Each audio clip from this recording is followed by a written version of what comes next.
ఎప్పుడైనా ఆలోచించారా ancient Indian text టైంని ఎలా పర్సీవ్ చేస్తాయో? Let's dive in to the fascinating time line according to Sanatana Dharma. Hindu philosophy ప్రకారం టైంని 4 యుగాస్లో డివైడ్ చేశారు: సత్యయుగ, త్రేతాయుగ, ద్వాపరయుగ అండ్ కలియుగ. సత్యయుగం 17,28,000 ఇయర్స్ ఉండింది.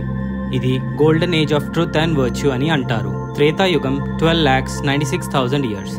ఈ యుగం రామాయణం లాంటి గ్రేట్ ఎపిక్స్ వెలుగు చూసిన యుగం. ద్వాపరయుగం 8,64,000 ఇయర్స్ ఉండింది. ఇది మహాభారతం ఇంకా భగవద్గీత లాంటి గ్రంథాల యుగం. కలియుగం ఈ యుగంలో మనం ప్రస్తుతం ఉన్నాము.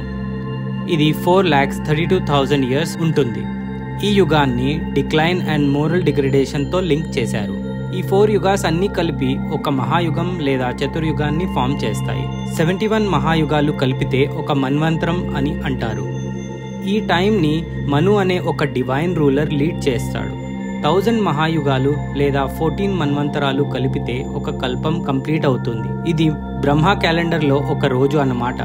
బ్రహ్మ క్యాలెండర్ ప్రకారం ఒక్క సంవత్సరంలో 360 డేస్ అండ్ నైట్స్ ఉంటాయి. ఇందులో ఒక్క రోజు 4.32 బిలియన్ హ్యూమన్ ఇయర్స్తో equivalent. And Brahma life time వచ్చి 100 బ్రహ్మ ఇయర్స్, అంటే total 311 trillion and 40 billion human years. ఇది యూనివర్స్ లైఫ్ సైకిల్ని రిప్రజెంట్ చేస్తుంది. ఫ్యాసినేటింగ్ కదా?